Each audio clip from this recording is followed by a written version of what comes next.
Hello, Yizhao Martins, licensed marriage and family therapist, couples therapist. Happy Chinese New Year. So we are starting a new series for the new year. I would like to explore the very classic question, the infidelity in couples work with you, and how those parts got involved, especially in an ADHD impacted relationship. So does it mean someone has an ADHD brain tends to cheat in relationships?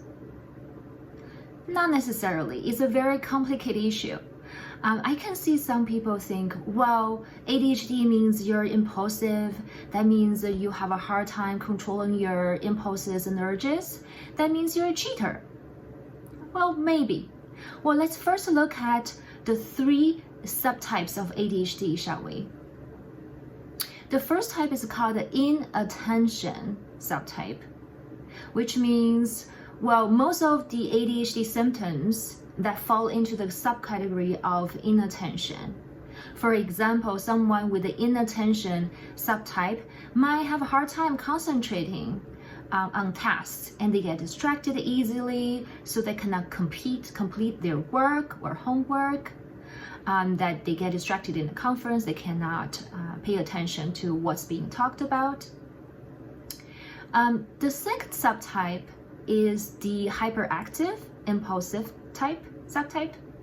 So you probably know this. Most of the symptoms will fall into the hyperactive and impulsive subtype, that you have more symptoms related to that. What does that look like? You may notice someone with that subtype have a hard time staying in line. To be honest, nobody likes to be in line waiting, but you can see they look obviously physically agitated or mentally agitated, that they need to pace back and forth, or they fidget a lot in meetings, that they cannot be still. They have a hard time to be in not moving, no motion. And they tend to be more impulsive, like they might be drawn to gambling, social media, and stop scrolling, and some substance abuse issues. Not necessarily, but they might be more vulnerable to that. So the third subtype is called the combined type, and you're smart enough to figure that out. That means you probably have almost half and half symptoms in the 2 different categories, inattention and hyperactivity, impulsivity. So that's being said, it's such a complicated issue, the diagnosis of ADHD, according to the newest DSM-5, right, with those 3 subtypes. It's really ADHD, a grouping of a spectrum of neurodivergent symptoms with enough similarity in attention, and impulsivity, and hyperactivity. So since it's so complicated, how can you draw the conclusion that if somebody is diagnosed with ADHD, then they must be a cheater? You don't even know what's their subtype. But that's being said, there are some vulnerabilities for people with an ADHD brain that can make them more likely to fall into the other line of what we've been agreed on as the boundary. So there are 3 things I can think about, and I'm continuing to explore and studying that. So the first one is their impulsivity. It's pretty obvious, right? So they may have difficulties in impulse control. For example, I have heard this before from my clients, and they say, well, I just had this urge to kiss this person, and I just went with it. It felt natural and felt good and felt pleasurable. So I just carried out what's showing up in my head. That sounds very authentic and real. Well, and it's a challenge. It's not a problem if you just start dating someone, and it is a challenge if you're in a committed relationship. Then you agreed that you are not going to kiss somebody else. Okay? So the second one I can think about is the novelty-seeking nature of an ADHD brain. The ADHD brain loves a shiny new toy, and the dopamine goes up and the reward center in the brain, right? And they do have a tendency to seek pleasure and sensations, different sensations and stimulation. So a new love object is way more interesting than someone predictable, especially when they have a repetitive routine with that person. For them, the brain says, boring, right? So that makes sense. They look for a new love object and the sensation that are coming with that excitement, come with the dopamine. Anything else? Well, the third category I can think about is not necessarily the person's with ADHD, their tendency to cheat or to seek something new or to be impulsive.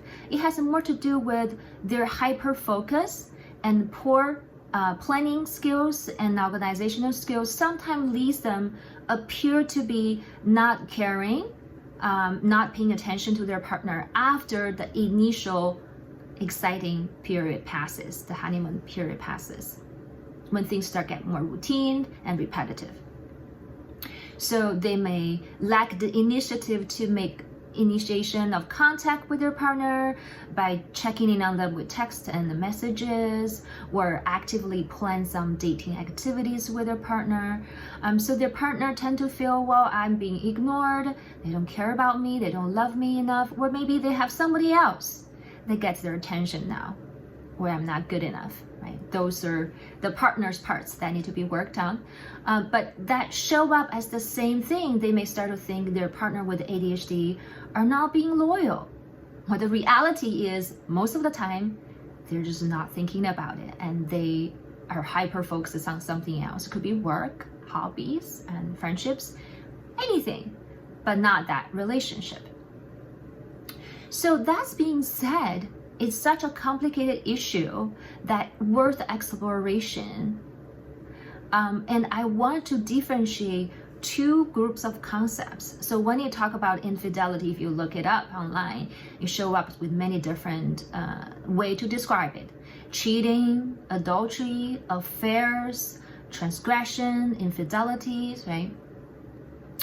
I choose not to use cheating or adultery because it, for me, is condescending. It comes with a blaming energy to it, that the person who did that is wrong, they're the perpetrator, and the persons on the receiving ends are the victim, they're helpless and they're being damaged or hurt. There is hurt, there is damage, but I do not like to think about the person on the receiving end is helpless and powerless. But transgression and infidelity for me, they mean there is a line, law, rules that's being mutually agreed upon. Ideally, they talk about it outwardly, consciously, agreed upon, and then the person deviated from the agreed upon rules or laws, and then that causes turbulence in the relationship. And is more neutral and invite inquisition and exploration and curiosity.